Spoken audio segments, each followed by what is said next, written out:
I think more or less we are geared up. We are quite well prepared in Karnataka state to handle this vaccine program in Karnataka.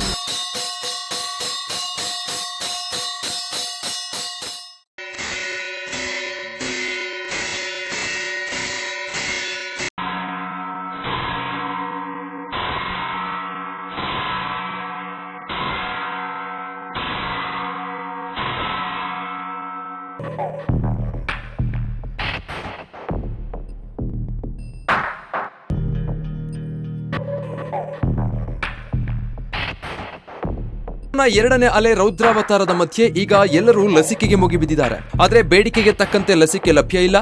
ಜನರ ಪರದಾಟ, ಆಕ್ರೋಶ ಹೆಚ್ಚುತ್ತಾ ಇದೆ. ಇದು ಕೇವಲ ಕರ್ನಾಟಕವೊಂದರ ಕಥೆಯಲ್ಲ, ಹೆಚ್ಚು ಕಡಿಮೆ ಇಡೀ ದೇಶದ ಕಥೆ ಇದು.